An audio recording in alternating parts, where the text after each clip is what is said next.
अस्सलाम वालेकुम नाज़रीन, मैं हूं असद अली तूर अपने प्रोग्राम असद तूर अनसेंसर्ड में। आज हम आपके लिए जो बड़ी खबरें ला रहे हैं, एक इस्लामाबाद के चोर एंकरों का जोड़ा जो हराम की कमाई खा के पैसे लेके प्रोपेगेंडे में मुलविस था, वो पकड़ा गया है। ये बड़ी खबर है, ये कोई आम एंकर नहीं है, ये बाकायदा नोन है और इनकी ट्रेल है ये वारदातें डालने की, लेकिन इस दफ़ा ये पकड़े गए हैं। ये हम आपके लिए एक्सक्लूसिव और बड़ी खबर लाएंगे, ये पूरी कहानी आपको बताएंगे। क्या केस है, कहाँ से ये मुलविस थे, कैसे काम कर रहे थे, किस मीडिया इदारे का क्या ताल्लुक है, किस दूसरे मीडिया इदारे का क्या ताल्लुक है, क्या बैंकिंग सेक्टर का मामला है, ये सब कुछ हम आज आपको बताएंगे। बड़ी खबर, इनके हैंडलर्स का भी आपको बताएंगे। इसके अलावा अब अंसार वासी साहब ने भी स्टोरी की है कि 5 अफसरान की पेंशन रोकी गई। हम आपको पता है, आज से तकरीबन 2 हफ्ते पहले हमने 2 अफसरान का, रिटायर्ड मेजर आदिल राजा और उनके मामू जो थे कर्नल, उनका हमने ट्वीट किया था कि और फिर हमने अपने वीलॉग में डिटेल्स बताई थी किस तरह से उनकी पेंशन रोक दी गई, उनके प्लाट्स कैंसिल कर दिए गए। और भी जो अफसरान हैं हम आपको उनकी भी तफसीलात बताते हैं, हम पहले ही कर चुके हैं। अंसार वासी साहब ने, हमारे सीनियर हैं, उन्होंने भी स्टोरी की है। जारी बात है, उनकी स्टोरी, वो बड़े सीनियर जर्नलिस्ट हैं, उनकी क्रेडिबिलिटी है। लेकिन हम आज से 2-3 हफ्ते पहले ये कर चुके थे और डॉक्यूमेंटेड एविडेंस कर चुके थे। तो वो ये आपको पता है, पिछले दिनों भी अभी एक्स सर्विसमैन वालों ने इधर प्रेस कॉन्फ्रेंस भी की थी। तो अकॉर्डिंग टू अंसार वासी साहब की स्टोरी के एक मेजर जनरल समेत टोटल 5 अफसरान हैं जो उनका कहना है उनको GHQ के ज़राए ने बताया कि हमने इनकी पेंशन्स और मराहत वापस ली हैं। और उनके बारे में उन्होंने GHQ के ज़राए का ये भी हवाला दिया कि उनका ये कहना है कि ये फौज के खिलाफ प्रोपेगेंडा में मुलविस थे।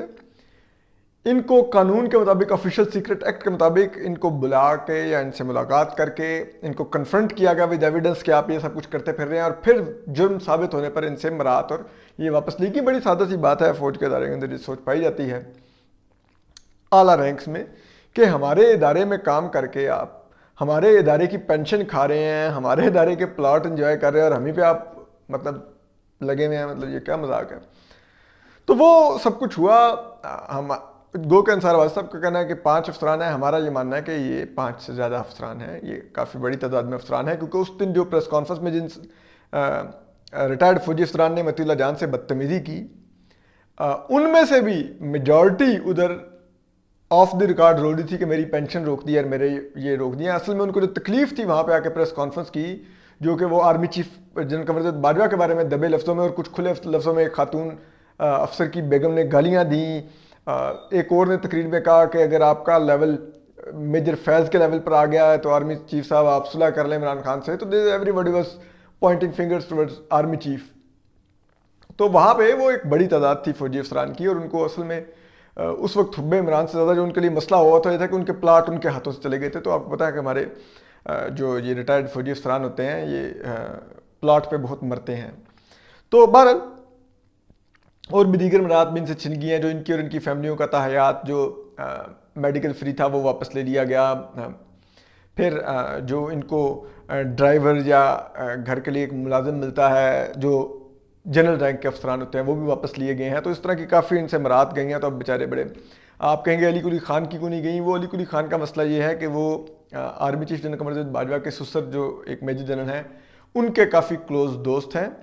और हमारी एक इतला के मुताबिक वो एक मुलाकात में, जिसमें कि जो कि शायद इधर ही हुई, रावलपिंडी में ही, वहाँ पर ये और कुछ 2-3 और अफसरान थे रिटायर्ड, और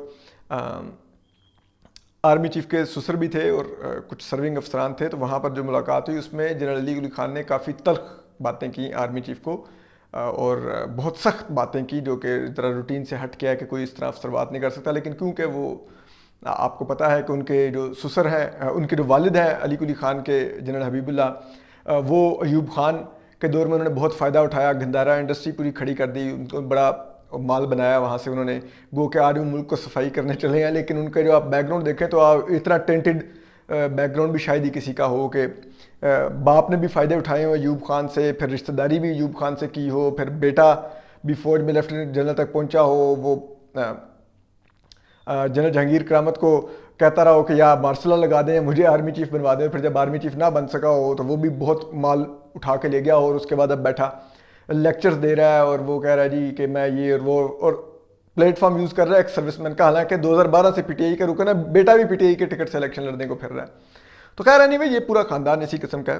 تو ان سب کے وہ ہوئے ہیں پلاٹس اور وہ کینسل وغیرہ. علی کلی خان نہیں ہے ان میں. خیر اینی وے اب ذرا اس سے ہم آگے آتے ہیں جو آج کی جو سب سے بڑی دھماکہ خیز خبر ہے. کل رات کا ایک سبیع الحسن کا ایک ٹویٹ تھا, اس کے اوپر کچھ مزید اب ہم آپ کو ڈیٹیلز دینے جا رہے ہیں. دیکھیے یہ کہانی شروع ہوتی ہے کہ ایک بڑا چینل ہے جو ڈرامے شرامے بناتا ہے, اور اس نے کچھ سال پہلے ایک ٹی وی چینل بھی لانچ کیا ہے اسٹیبلشمنٹ کے کہنے پر, اور اسٹیبلشمنٹ سے ہی مل کے وہ موسٹلی پروپیگنڈا ڈرامے بناتا ہے. بڑا مشہور چینل ہے ڈراموں کے لحاظ سے پاکستان میں. اور تو انہوں نے ان کے ایک جو اس چینل کے جو مالک ہیں ان کا ایک بھائی ہے جو کہ خود ایک بہت بڑا بزنس ٹائکون ہے, ایک بہت بڑا بینک بھی رکھتا ہے, اور پاکستان کے ایک بہت بڑے چینل سے ان کی رشتہ داری بھی ہے. تو وہ جو بینکنگ والا بھائی ہے اور جو چینل والی شخصیت ہیں, ان میں آپس میں کچھ جائیداد اور دیگر خاندانی ایشوز پر ڈسپیوٹ چل رہے ہیں. تو جو چینل والی جو شخصیت ہیں انہوں نے وہ بینکنگ سیکٹر والے بھائی کے خلاف کچھ معاملات چل رہے تھے ان کے آپس میں. تو مین وائز وہ جو بینکنگ سیکٹر والے صاحب ہیں ان کو پتہ چلا کہ ان کے کچھ بینکنگ معاملات کے, ان کے کچھ اپنے جو ان کے فائنینشیل معاملات ہیں اس کے کوئی ڈاکومنٹس کسی کے ہاتھ لگ گئے ہیں, اور وہ اس پہ ان کے خلاف ایک ملائن کرنے والی کمپین چلا رہا ہے. اب وہ انہوں نے ٹریس کرنا شروع کیا کہ یہ کون چلا رہا ہے. ذرائع بتاتے ہیں کہ انہوں نے ایف آئی اے میں کمپلینٹ کی کہ یہ کون ہے. وہ پتہ چلا کہ ایک کوئی موسٹ لائکلی کراچی سے صاحب تھے جو یہ کمپین چلا رہے تھے.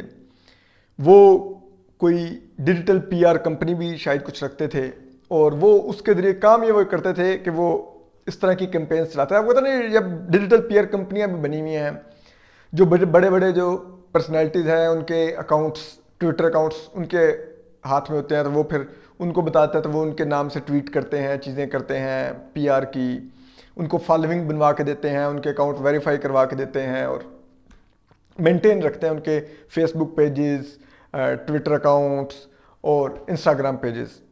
تو وہ جو کراچی والے صاحب تھے انہوں نے اپنے ایک دوست کے ذریعے ایک اسلام آباد بیٹھے ہوئے بھی اسی طرح کی ڈیجیٹل ایک سو کالڈ شخصیت جو بڑی پی آر کا کام کرتے ہیں, ان کی بھی اوقات بتاتے ہیں, ان کو انگیج کر لیا. اور یہ دونوں مل کے, اب ان کے پاس بہت سے لوگ ہوتے ہیں جو جن کو یہ کسی کو 200 روپے, کسی کو 500 روپے ٹویٹ کا دیتے ہیں, کسی کو اس کی فالوئنگ کے لحاظ سے کسی کو 5-5 ہزار روپے بھی ٹویٹ کا ملتا ہے کہ آپ کمپین کا حصہ بنیں اور ہماری اس چیز کی کمپین کر دیں. تو وہ اسلام آباد والی شخصیت بھی بیچ میں انوالو ہوگی. اب جب اسلام آباد والی جو شخصیت ہیں, آپ نے کچھ ملک ہیں, کچھ پتہ نہیں کیا آپ جانتی ہوں گے, بڑے وہ ایف کے پتہ نہیں کیا ان کا اس سے نام شروع ہوتا ہے, اور ایک اور ہیں وہ بھی اے سے نام شروع ہوتا ہے, وہ بھی ایک شو سے وابستہ ہیں. تو انہوں نے اس کو بھی انگیج کر لیا اور ان لوگوں نے کمپین شروع کر دی. وہ جو کراچی والی شخصیت تھیں وہ ایک اکاؤنٹ سے کچھ ویڈیو یا ڈاکومنٹس ٹویٹ کرواتے تھے.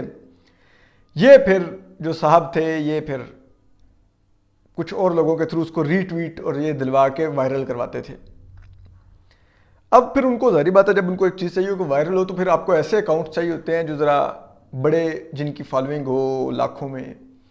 تو وہ پھر 2 اینکرز جوڑی جو تھی جو مارننگ شو کرتی تھی ان سے رجوع کیا گیا, کیونکہ وہ ان کے ٹاؤٹ ہیں اور وہ اسٹیبلشمنٹ کے پی آر ادارے سے بھی پیسے کھاتے رہے ہیں, پی ٹی آئی سے بھی خوب دل بھر کے پیسہ انہوں نے کھایا ہے. ان کا تو کام ہی ہے, دونوں اینکروں کے منہ کو حرام لگا ہوا ہے اور وہ کھاتے ہی حرام ہے, صرف حلال کا کام وہ کر ہی نہیں سکتے کیونکہ وہ ہے بھی نہیں. تو اب بہرحال وہ معاملہ چل نکلا. اب وہ ایک کمپین شروع ہوگی. تو جو بینک والے صاحب تھے جب انہوں نے رپورٹ کیا ایف آئی اے میں کہ میرے خیال یہ کمپین چل رہی ہے, ان اکاؤنٹ سے چل رہی ہے, تو وہ انویسٹیگیشن آگے بڑھی. اس میں ایک صاحب دھر لیے گئے. وہ جب دھرے گئے تو وہاں سے پوری ایویڈنس ملی گئی, تو پیسے دے کے کمپین چلوائی جا رہی ہے, اور اس میں یہ شخصیات ملوث ہیں. اس میں جو اسلام آباد والی وہ جو کوئی ملک سم تھنگ ایک شخصیت ہے, ان کو تو FIA का नोटिस हमारी मालूमात के मुताबिक सर्व हो चुका है। फिर एक जो उनके साथ एक और जो एक शो से की टीम से वाबस्ता शख्सियत है उनको भी हमारी इतलात के मुताबिक नोटिस शायद सर्व हो गया है। अब रह गए ये दोनों जोड़ी एंकर, इनको नोटिस भी आने वाले दिनों में ज़रा बता रहे हैं कि सर्व हो जाएगा, क्योंकि इनके बारे में भी तमाम एविडेंस मिल गई है कि इन्होंने ये काम किया है और ये कर रहे हैं। और ये आपको याद रखना चाहिए कि ये दोनों एंकर बड़े बदनाम हैं।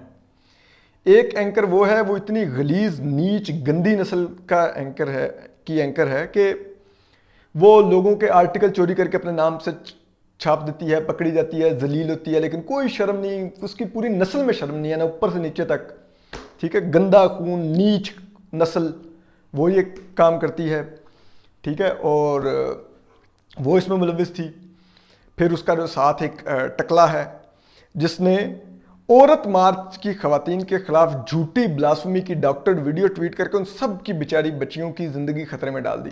और इतना बेशरम है, आज भी टीवी पे बैठ के प्रोग्राम करता है। हालांकि अगर कोई होता उसकी जगह दूसरा तो वो दोबारा सारी उम्र किसी जगह पर शक्ल नहीं दिखाता कि मैंने इतनी दर्जनों सैकड़ों खवातीन की जिंदगी खतरे में डाल दी थी, क्योंकि वो बुनियादी तौर पे वो भी एक मिसोजिनिस्ट है, ऊपर से वो एक एक्सट्रीमिस्ट है, एक गलीज नस्ल है, उसने ये हरकत की थी। दूसरा वो है। तो ये दोनों मिलके इसी तरह PTI से पैसे खाते हैं, कभी कहीं इस्टेब्लिशमेंट के टाउटी करते हैं, कभी कहीं से खाते हैं। जस्टिस काजी फाइसा के खिलाफ ये गलीज नस्ल की जो झूठे आर्टिकल और किसी का आर्टिकल चोरी करने वाली जो एंकर है, वो मुझे आज भी याद है, उनकी अहलिया मिसिस सरीना ईसा के खिलाफ वो जब लाठी लेके चल के जाती थी सुप्रीम कोर्ट में, तो ये उनका मजाक उड़ाती थी उनकी पिक्चर्स को ट्वीट करके। ठीक है, ये इतनी नीच नस्ल की, क्योंकि उस वक्त जारी बात है इस्टेब्लिशमेंट के किसी हल्के की तरफ से इनको सुपारी मिली हुई थी कि पढ़ जो, ठीक है, और उसके बदले में इनको शो दिलवाए गए थे, सब कुछ। जारी बात है उनकी टाउटी कर रहे थे। तो ये ऐसी ऐसी गलीज और नीच नस्ल के ये लोग हैं। तो इन्होंने वो कैंपेन की, ये सब कुछ किया, लेकिन अब ये सब आ गए हैं कानून के शिकंजे में। सच्ची बात है, मेरे लिए कोई खबर नहीं है, क्योंकि मैं जानता था ये इसी नीच नस्ल के गलीज नस्ल के लोग हैं दोनों। और वो जो साहब जो जिनको नोटिस वसूल हो चुका है उनके बारे में बता दें, वो भी इस्टेब्लिशमेंट के टाउट हैं। वो ये यहाँ पे लोगों को पैसे दिलवाते हैं। जो सो कॉल्ड एक 5th जनरेशन वार चल रही थी ना, वो पैसे दे के चलाई जा रही थी इन्हीं साहब की तरफ से। ये मुख्तलिफ इस्लामाबाद की बड़ी सरकारी शख्सियात के ट्विटर हैंडल भी मेंटेन करते हैं, उसके पैसे लेते हैं। फिर उसके अलावा ये मुख्तलिफ एंकर्स जिनको बेचारियों को नहीं शो मिल रहे होते या कैरियर उनका नहीं बन पा रहा होता, ये उनकी इस्टेब्लिशमेंट के लोगों से डीलें भी करवाते हैं, मुलाकातें भी करवाते हैं।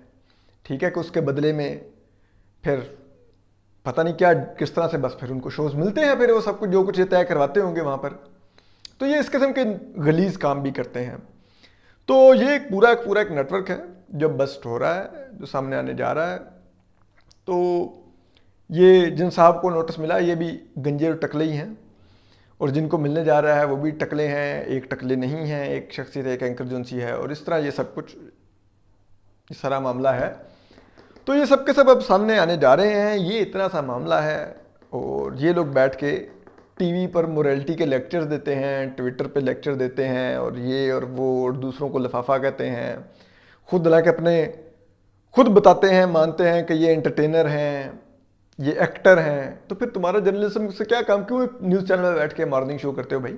तो इस किस्म के नीच और गलीज लोग हैं। अब ये एक्सपोज होने जा रहे हैं, तो हम आपको अपडेट करते रहेंगे। जब ये प्रॉपर नोटिस सर्व हो जाएंगे आने वाले दिनों में, आप देखेंगे ये कोर्ट से जमानतें करवा रहे होंगे, चीज़ें भुगत रहे होंगे, और फिर आपको इनकी औकात पता चलेगी।